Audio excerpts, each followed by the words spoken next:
Well, hello there people.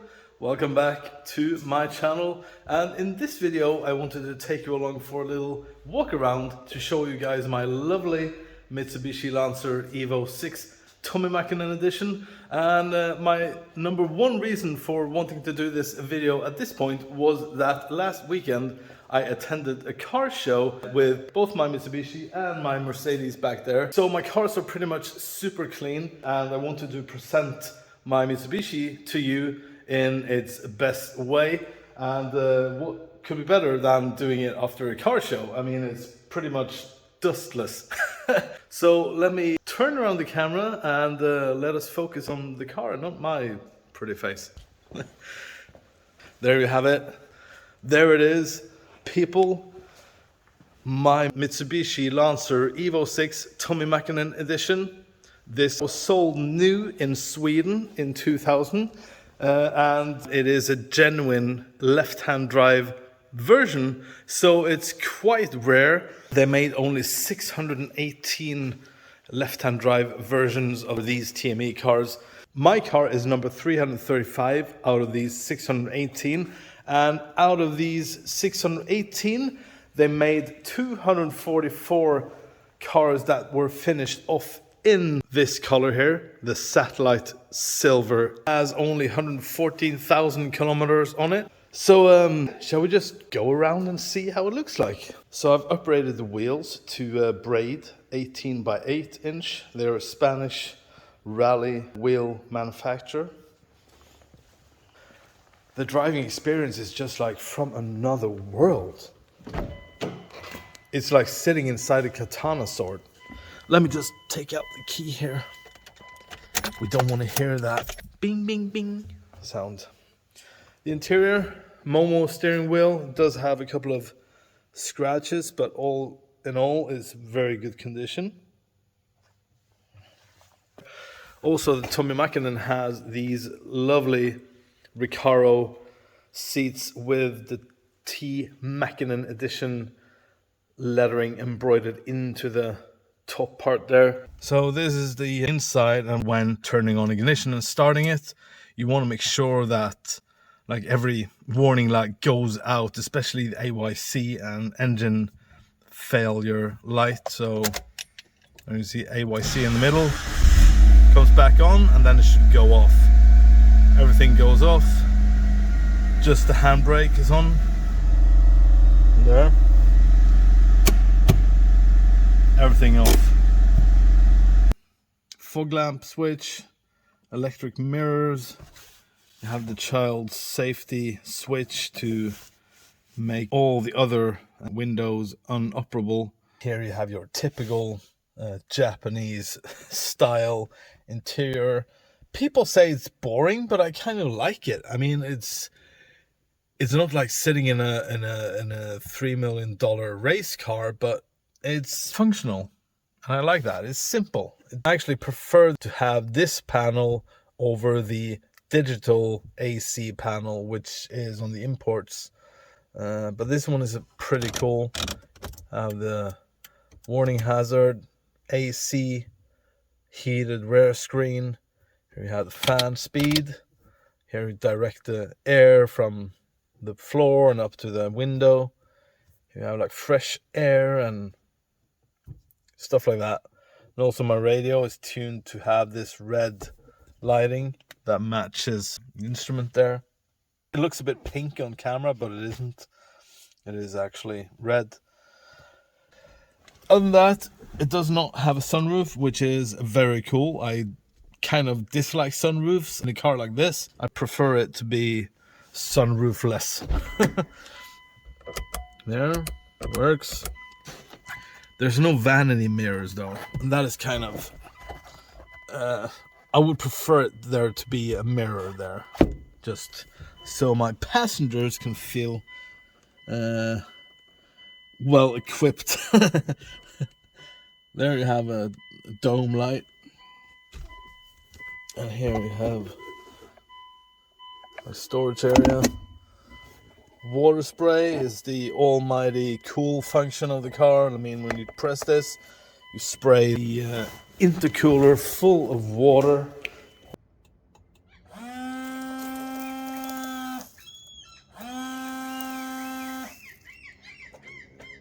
Also, I got this one.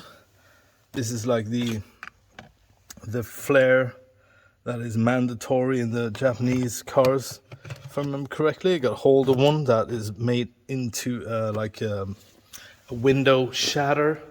Like if you run into water, you can shatter the window with that hammer there. Back seat, also in nice condition. It does have the usual fading going on, which is very common with these. It's supposed to be black, but you can see it has this purple tint to it. Maybe we can open the hood and trunk.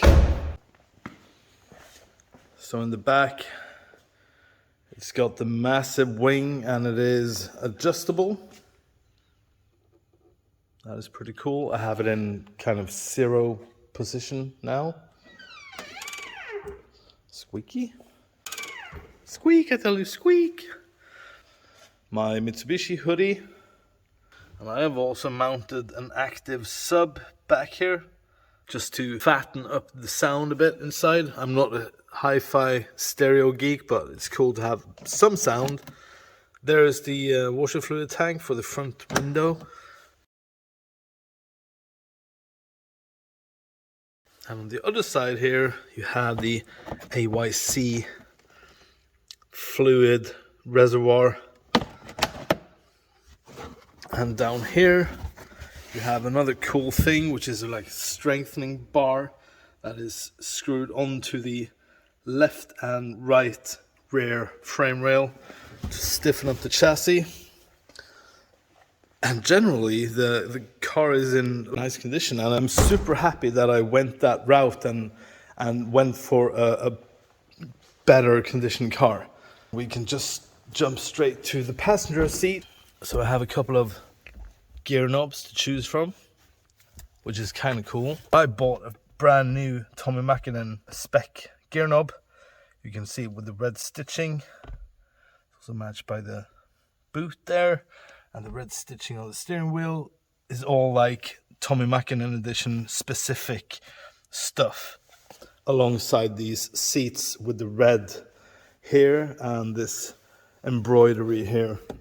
Also have the service booklet, which is pretty much all filled out.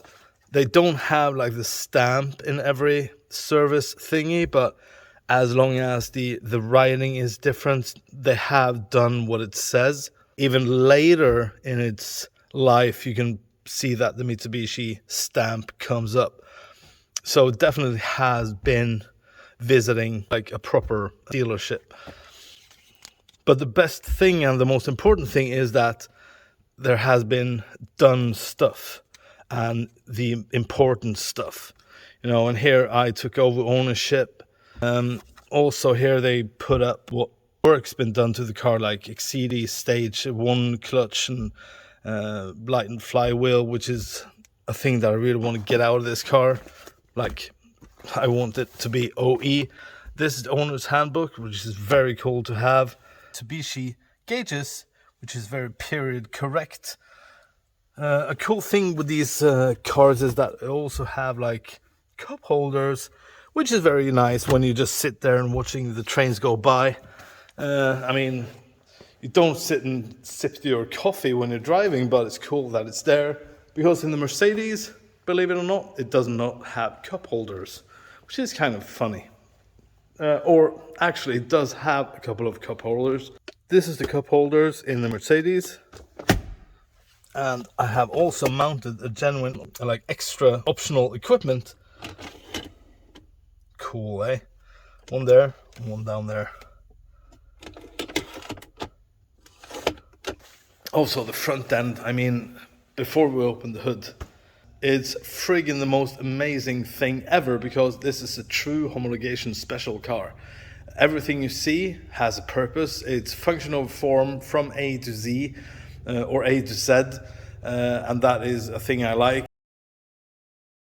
You might notice that I have added a little lip on the front bumper, which just makes the front appearance a bit lower. I think it's a pretty cool thing, but can be easily removed.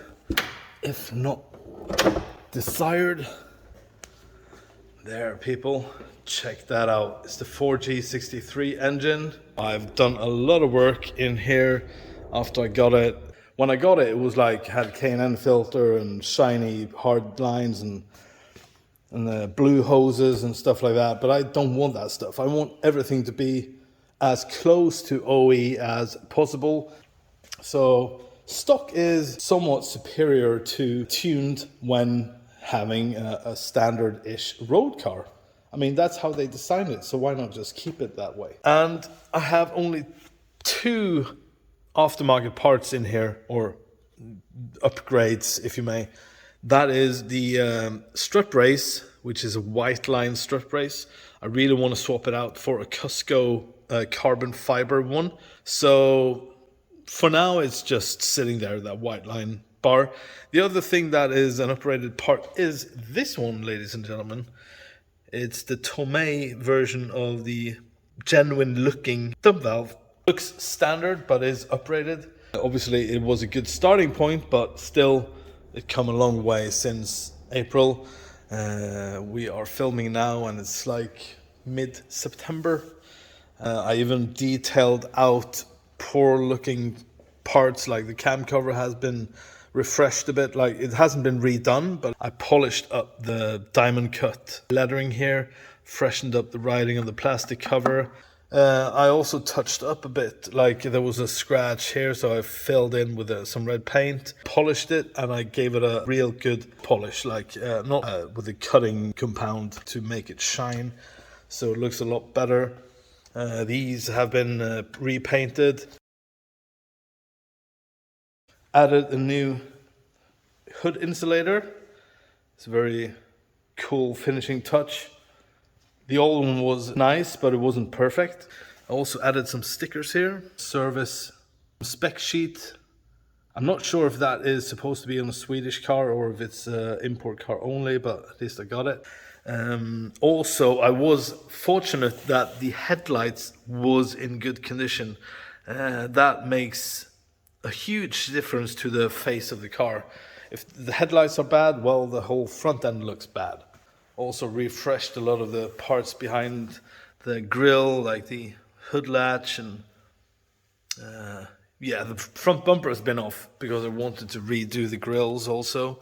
They were all shiny metal, there was no paint left on it, so I redid that.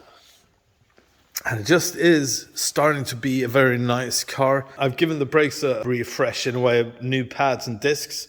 Also gave the calipers a new coat of paint with new stickers. Also, the rear subframe has been done. I got hold of a complete new unit with new bolts and stuff on the rear, and maybe we can have a look. So you can see it's not like brand new because it's just the rear part here. I have a lot of stuff to do. Front end or the floor section, I should say, yeah, but it's getting there for sure. It didn't look like this when I got it, I can assure you. I have to say, when it comes to rust, it basically is a rust-free car. Obviously, yes, there is a spot here and a spot there, but compared to the Evo 5s that I inspected, well, this is rust-free. I think that's about it, people. I really don't want to drag it out. I think I've achieved what I kind of needed to achieve with this video. It was just a walk around and a little babble.